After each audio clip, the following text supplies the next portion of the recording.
Hey, sixth grade, Mr. Gardner here, and this is a lesson review for October 28th, 2020. First, a reminder that today you have either the Achieve article or the River Design due, so make sure that is turned in. This week we're looking at the geography feature of volcanoes, and you've done well so far. So we just took a couple notes today.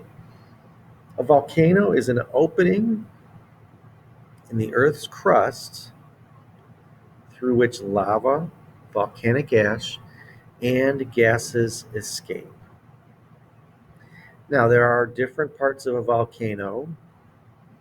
In sixth grade, we're going to look at three parts of a volcano. We're going to look at the chamber, the vent, and the crater. Let's take a look at this diagram. Volcano.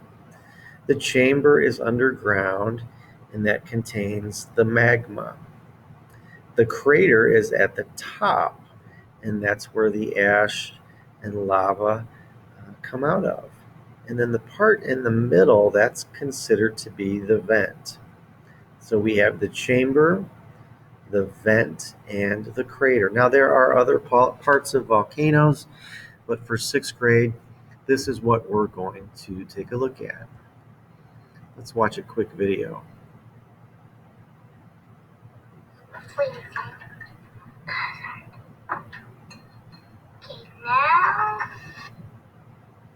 This is a time-lapse video.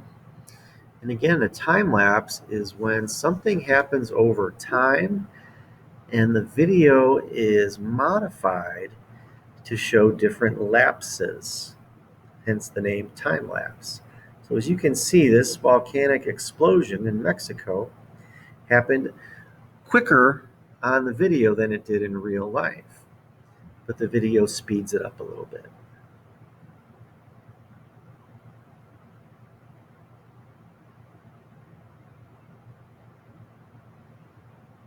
As you can see, lots of power in a volcanic eruption.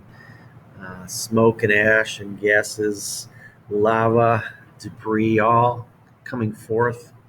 Pretty powerful stuff. Let's take a look at this one.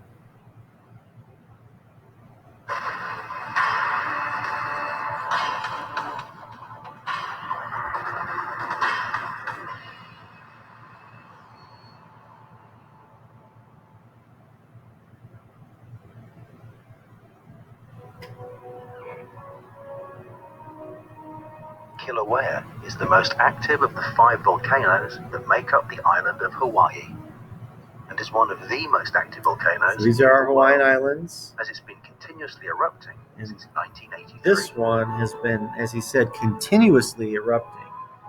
Filmmaker and volcano specialist Mark Chagrat visited the area in September 2016 during particularly high levels of volcanic activity.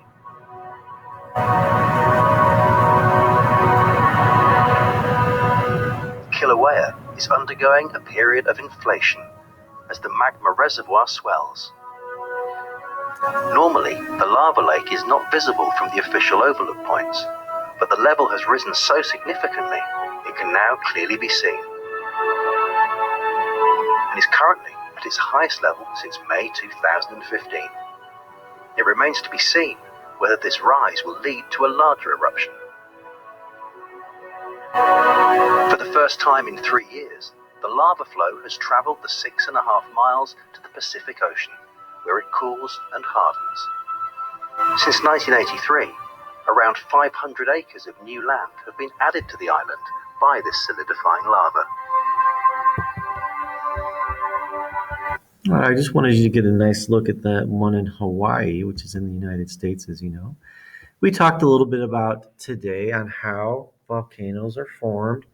And generally, you know that there are different types of plates in the earth that are ever changing and moving. And volcanoes are generally created when one plate moves under another, and it causes that construction of the volcano. Now, there's a lot more to it than that, but that's just the basic idea. And then we talked a little bit today that there are over 500 active volcanoes in the world. Active means that they are still in the realm of eruption. So over 500 at this point are at that level of they might erupt.